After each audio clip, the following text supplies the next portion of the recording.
Hello मेरे प्यारे बच्चों, कैसे हो। तो बिना किसी देरी के आज हम जो है कक्षा 9th का काव्य का पहला चैप्टर जो साखी दिया हुआ है उसकी शुरुआत करने वाले हैं। तो इससे पहले जो आपको मैंने करा दिया था, देखिए, कबीर दास का जीवन परिचय। यदि अभी तक आपने नहीं देखा तो प्लीज़ डिस्क्रिप्शन में इसकी लिंक पड़ा है, आप वहां जाकर इसे देख सकते हैं। तो आज हम इस वीडियो में शुरुआत करने वाले हैं साखी। तो साखी से रिलेटेड देखिए, जितने भी आपको साखी दी हुई हैं इसको डिटेल से पढ़ेंगे। पहले मैं देखिए एक एक शब्द के अर्थ को यही समझाऊंगा, एक एक शब्द को। जैसे सतगुरु हम सु रिजी, रिजी का मतलब क्या है, सु का मतलब क्या है, करी का क्या मतलब है, एक कहा प्रसंग, यानी कि एक एक शब्द के अर्थ को डिटेल में समझेंगे। फिर उसको पूरे लाइन को एक लाइन में पिरोएंगे। उसके बाद यदि आपके जब भी समझ में नहीं आता है तो मेरे पास हाथ से लिखे हुए नोट्स हैं, उसे मैं आपको दिखाऊंगा। देखिए एक बार मैं आपको दिखा देता हूँ ताकि आपको पूरा यकीन हो जाए।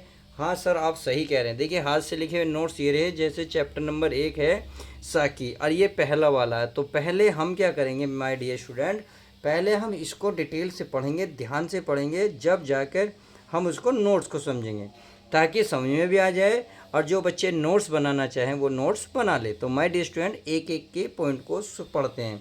अब पहला ही पढ़ते हैं, पहला ही। इसमें कह रहा है, देखिए, सतगुरु हम सूर्य जी करी, एक कहा फिर संग, बरसिया बादल प्रेम का, भीज गयो सब अंग। तो यहाँ कह रहे हैं सतगुरु, सतगुरु मतलब एक प्रभु की बात कर रहे हैं कि हम सूर्य करी। हम माने सु माने होता हम से, यानी कि हम सु माने से, हम से रिजी करी, रिजी माने होता है प्रसन्न होकर, करी यानी कि हम पर एक प्रसन्न होकर कृपा करी। और एक कहा प्रसंग, एक माने एक, कहा माने कहा, यानी कि हमसे कहा बोला। प्रसंग माने होता उपदेश, यानी कि सतगुरु ने हमसे प्रसन्न होकर एक उपदेश कहा, यानी कि सतगुरु हमसे ऐसे प्रसन्न हुए कि उन्होंने प्रसन्न होकर एक उपदेश दिया, यानी कि हमसे खुश हुए तो उन्होंने खुशी से एक हमें उपदेश दिया। वो क्या दिया, आगे, बरसा बादल प्रेम का, भीजू गयो सब अंग। यानी कि वर्षा, यानी कि ऐसे वर्षा बादल प्रेम का, यानी कि प्रेम रूपी जो बादल था वो इस प्रकार से हम पे बरसा के भीज गयो सब अंग, यानी कि हमारा एक एक अंग भीज गया। अगर मैं पूरी लाइन को एक लाइन में पिरोना चाहूँ तो आप प्यार से कह सकते हैं कि सतगुरु हमसे इस प्रकार प्रसन्न हुए, उन्होंने ज्ञान का उपदेश इस प्रकार से दिया कि ज्ञान के उपदेश के कारण ही हमारे मन में जो ईश्वर के प्रति थी सच्चा प्रेम प्रकट हुआ, जिसके कारण भक्ति और प्रेम हमारे अंदर पनपी और स्नेह रूपी बादलों की ऐसी वर्षा हुई जिससे मेरा एक एक अंग भीज गया। ये बात समझ में आ गई। तो देखिए अब हम इसके प्रसंग, संदर्भ, व्याख्या और काव्य के सौंदर्य को हाथ से लिखी नोट्स में देखते हैं। तो देखिए ये रहा। आपको क्या करना है, शुरू का एक या दो शब्द लिख देने हैं, फिर आपके शुरू के एक दो शब्द यानी कि लास्ट के भी। जैसे कि यहाँ पहले शुरू में शब्द लिखा हुआ सतगुरु, तो आपको सतगुरु लिख देना है ये इस प्रकार से। फिर आपके लास्ट में है सब अंग, तो आपको सब अंग लिख देने हैं। उसके बाद आपको संदर्भ लिखना है। संदर्भ में देखो क्या क्या होता है, कौन से पाठ से लिखा है, किसके लेखक क्या है। तो लिखना है प्रस्तुत साखी हमारी पाठ्य पुस्तक के काव्य खंड के साखी पाठ से लिया गया है, जिसके लेखक कबीरदास हैं। इतनी बात समझ में आ गई। फिर प्रसंग में क्या बोला है, आपको प्रसंग लिखना होगा। प्रस्तुत साखी में कवि ने कहा है कि गुरु की कृपा से ही ईश्वर के प्रति प्रेम उत्पन्न होता है। इतनी बात समझ में आ गई। अब जो हमने पढ़ा था उसको हम यहाँ ध्यान से देखते हैं। तो इसमें कबीरदास ने गुरु की महिमा का वर्णन करते हुए कहा है कि सतगुरु ने हमसे प्रसन्न होकर जो ज्ञान का उपदेश दिया है, उस उपदेश के कारण ही हमारे मन में ईश्वर के प्रति सच्चा प्रेम प्रकट हुआ। गुरु द्वारा दिए गए उपदेश से भक्ति प्रेम और स्नेह रूपी बादल की ऐसी वर्षा हुई जिससे मेरा अंग अंग भीग गया। यानी कि वो पूरी तरीके से भक्ति रूपी सागर में डूब गया। ईश्वर की जो भक्ति रूपी सागर था उसमें पूर्णतः डूब गया, एक एक अंग भीग गया। अब आती है काव्यगत सौंदर्य। तो काव्यगत सौंदर्य में देखिए, अगर मैं भाषा की बात करूं, सदुक्कड़ी। देखिए सदुक्कड़ी का मतलब होता है एक प्रकार से पंचमेल, यानी कि कई तरीकों की भाषाओं का मेल। अगर मैं छंद की बात करूं तो दोहा, रस की बात करूंगा तो शांत। तो ध्यान रखना, लगभग पूरी किताब में मतलब इसके चैप्टर में आपकी भाषा, दोहा और छंद लगभग इक्वल रहने वाले हैं और गुण भी। बस बदलेगा तो आपका अलंकार, अलंकार होगा अनुप्रास तथा रूपक अलंकार। उम्मीद है ये अच्छे से समझ में आ गया होगा। चलिए नेक्स्ट देख लेते हैं। इसमें दूसरा है आपका, देखिए ये कह रहा, राम नाम के पट तरे देवो को कुछ नाई, क्या ले गुरु संतोषिए होश रही मन माही। तो देखिए शुरू से समझिए, राम नाम के पट तरे। देखिए पट तरे का मतलब बदले में या बराबर में, राम नाम के बदले या बराबर में। देवो को कुछ नाही, देवो माने देने को, यानी कि देवो माने देने को, कछु माने कुछ, नाही माने नहीं है। यानी कि राम नाम के बदले में जो हमें गुरु ने राम नाम दिया है उसके बदले में हमारे पास कुछ ऐसा नहीं है। क्या ले गुरु संतोषिए होश रही मन माही। क्या ले गुरु, गुरु के लिए मैं क्या लूँ, संतोषिए। संतोषिए मतलब संतुष्ट करूँ। ऐसा मैं गुरु के लिए क्या करूं या क्या लूं जो गुरु संतुष्ट हो जाए। होश रही मन माही। ठीक है, होश न माना होता अभिलाषा, रही रही माने रह जाती है, यानी कि हौसले, यानी कि जो अभिलाषा वो रह जाती है। मन माही यानी कि मन में ही। यानी कि कहने का अगर पूरे का मतलब निकालोगे तो ध्यान से समझो, यानी कि राम नाम के जो बराबर में मैं कुछ नहीं है, यानी कि गुरु ने जो हमें राम नाम दिया है उसके बदले में कुछ नहीं है। यह बहुत अमूल्य है, इसकी कोई कीमत नहीं है। अगर मैं इसे कुछ देना चाहूँ, संतुष्ट यानी कि जो संतुष्ट हो जाए गुरु हमारे। होश रही मन माही यानी कि अभिलाषा मन में, सिर्फ मन में ही रह जाती है। कहने का मतलब है आप ये कह सकते हैं जो राम नाम का महत्व गुरु ने हमें समझाया है वो बहुत अमूल्य है। इस मूल्य के बदले में मैं अपने गुरु को क्या दूं, अर्थात मैं कुछ भी नहीं दे सकता, क्योंकि इस ज्ञान से बड़ी कोई अमूल्य वस्तु नहीं है इस जगत में। समझ में आ गई? और इसके मूल्य को कभी भी चुकाया नहीं जा सकता। उम्मीद है अच्छे से समझ में आ गई। चलिए अब हाथ से लेके नोट्स को देख लेते हैं। तो आपको वही शुरू के दो शब्द डैश डैश करके आपको लास्ट के दो शब्द, क्योंकि एग्जामिनर समझ जाएगा आपने किसकी व्याख्या करी है। तो संदर्भ आपका वही रहेगा।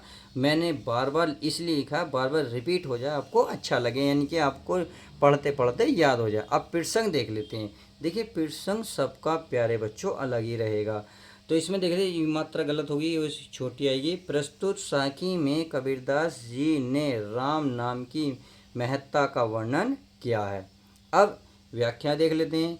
कबीरदास जी कहते हैं कि मेरे गुरु ने जो राम नाम का महत्व समझाया है वह अमूल्य यानी कि बेशकीमती है, इसकी कोई कीमत नहीं है।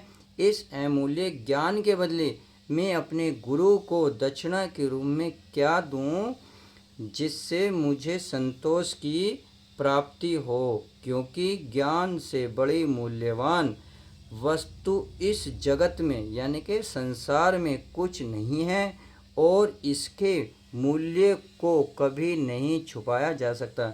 यानी कि कभी नहीं चुकाया, ये चुकाया है, चुकाया नहीं, चुकाया गलत हो गया, थोड़ा सा ये होगा चुकाया। प्यारे बच्चों चुकाया जा सकता। समझ में आ गई?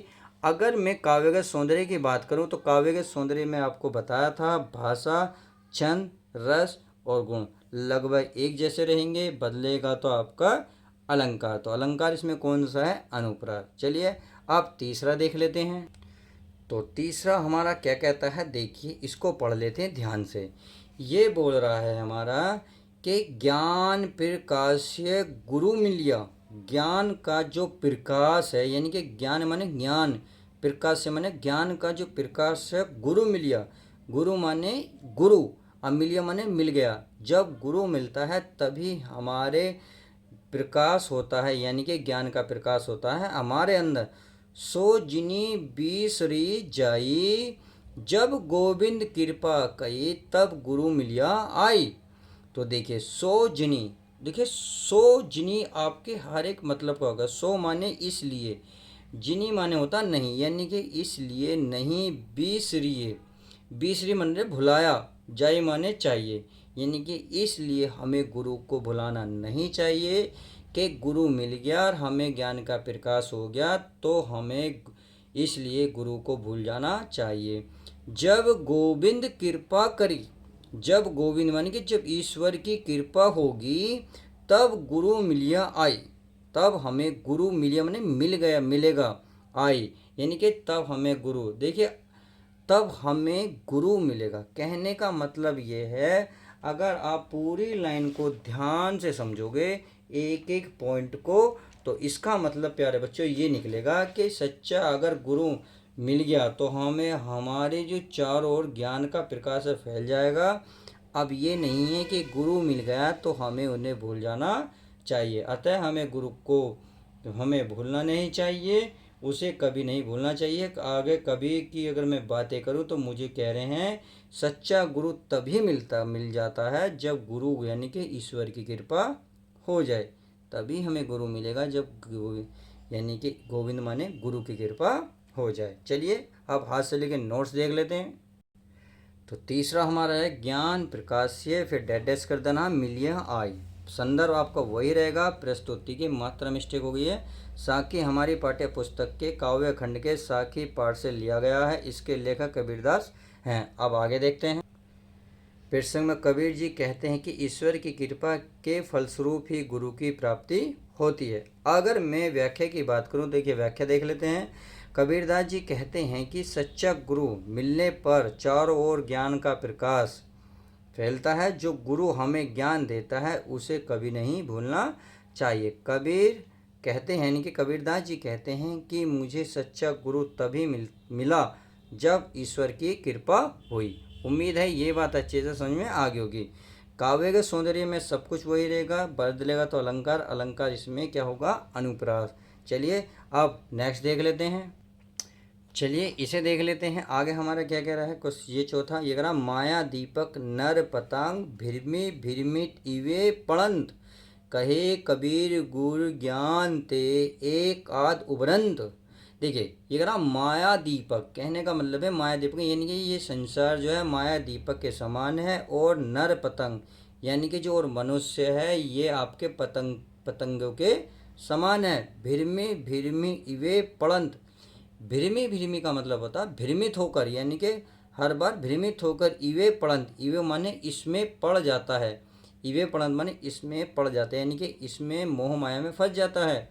कहे कबीर गुरु ज्ञान ते, और कबीर जी कह रहे हैं गुरु ज्ञान ते एक आध उबरंत, और गुरु के ज्ञान से, गुरु ज्ञान माने गुरु के ज्ञान से, ते एक आध उबरंत यानी कि एक आध माने एक दो ही उभरता है, एक दो ही मोह माया से बाहर निकल पाता। उबरंत माने निकलना, यानी कि किसी मोह माया से बाहर निकलना, एक आधा ही उभरता है। उम्मीद है ये समझ में आ गई। चलिए हाथ से लेकर नोट्स के द्वारा अच्छे से और समझते हैं। तो ये है माया दीपक फिर डैश करके आद उबरंत। संदर्भ आपको वही रहेगा जो आप हर बार लिख रहे हैं। प्रसंग की देख लेते हैं, प्रसंग आपका थोड़ा सा अलग रहेगा। प्रस्तुत क्या है, प्रस्तुत साखी में कबीर ने गुरु की अनुपस्थिति में जीव की दुर्दशा का वर्णन क्या है। अगर मैं इसमें व्याख्या की बात करूं तो देखिए व्याख्या पढ़ते हैं। कबीरदास जी कहते हैं कि जिस प्रकार दीपक के प्रकाश से प्रभावित होकर कीट पतंगे जल जलकर मर जाते हैं, उसी प्रकार मनुष्य भी मोह माया के बाहर ही आकर्षण के जाल में फंसकर स्वयं को नष्ट कर देता है। इस मोह माया के बंधन से मुक्ति पाना गुरु के ज्ञान से ही संभव है। संसार के इस जीव जगत में कोई प्राणी ही ऐसा होता है जो गुरु ज्ञान से मोक्ष प्राप्त कर अमर हो जाता है और जन्म मरण से मुक्त हो जाता है। उम्मीद है समझ में आ गया होगी। अगर मैं काव्य सौंदर्य की बात करूं तो भाषा, छंद, रस और गुण इक्वली रहने हैं। बदलेगा तो हमारा अलंकार तो रूपक और अनुप्रास होगा। चलिए अब आगे देख लेते हैं। नेक्स्ट है आपका, देखिए यह है, भक्ति भजन हरि नाव है, दूजा दुखन अपार, मनसा बाचा कर्म सा, कबीर सुमिरन सार। ये कह रहा भक्ति और भजन हरि नाव है, यानी कि भक्ति और भजन ही हरि के नाव है, यानी कि भगवान की नाव है। दूजा दुखन अपार, और दूजा माने दूसरा, दुखन अपार यानी कि दूसरे तो दुख अपार हैं। दूजा माने वरन, दुखन माने दुख, अपार माने बहुत। वरन यानी कि परंतु, दूसरे तो दुख बहुत हैं। मन से बाँचा यानी कि मन से बाँचा, मन से, कर्म से और वचन से, कभी सुमिरन सा। सुमिरन कहते हैं याद करना, किसी को याद। अरे यहाँ किसकी बात कर रही हैं? ईश्वर की। सुमिरन सार यानी कि स्मरण को याद कर लो। अगर मैं पूरे की बात करूं तो देखिए, जो भक्ति और भजन है वो हरि की नाव है। कहने का मतलब है, अगर आप किसी नदी को या समुद्र को नाव पार करने के लिए नाव का सहारा लोगे, तो उसी प्रकार कह रहे हैं, यदि आपको इस संसार, जो संसार है, जो आप ये संसार है, समुद्र बताया गया है, इसको पार पाना है तो हरि का आपको भजन और भक्ति करनी होगी। यदि आपको मोक्ष प्राप्त करना है, इस संसार को पार करना है। दूजा दुखन अपार, दूजा माने होता है वरना दुख तो बहुत हैं, बहुत सारे हैं। मन से, वचन से, कर्म से, कबीर सुमिरन सार। मन से, वचन से, कर्म से, कबीर कह रहे हैं सुमिरन सार, उनको याद करो, यानी कि भगवान को याद करो। चलिए हाथ से लेके नोट्स को देखते हैं। तो ये है आपका भक्ति भजन और सुमिरन सार। संदर्भ आपको वही रहेगा। प्रसंग देख लो। कबीरदास ने भव सागर पार करने के लिए ईश्वर के स्मरण को उपयोगी बताया है। अब बात आती है व्याख्या की, तो चलिए व्याख्या को डिटेल में पढ़ते हैं। कबीरदास जी कहते हैं कि मनुष्य के लिए परमात्मा की भक्ति, देखिए गलत है, भक्ति नहीं है, भक्ति ऐसे लिखा जाएगा प्यारे बच्चों। भक्ति भजन नाव के समान उपयोगी है। इसी भक्ति रूपी नाव से सांसारिक दुख रूपी सागर को पार किया जा सकता है। इसीलिए मनुष्य को मन, वचन और कर्म से हरि नाम का स्मरण करना चाहिए। यही जीवन का सत्य और सार है। अब आगे देखते हैं। अगर बात करूं मैं काव्य के सौंदर्य की, तो देखिए भाषा सदुक्कड़ी, छंद दोहा, गुण प्रसाद, रस शांत। अलंकार की बात के अंदर रूपक और अनुप्रास। तो आज हम इस वीडियो में ये पाँच रखते हैं। मिलते हैं नेक्स्ट वीडियो में। वीडियो प्लीज़ कैसी लगी लाइक शेयर करके ज़रूर बताएं। चैनल पर नए हो तो चैनल को सब्सक्राइब करें।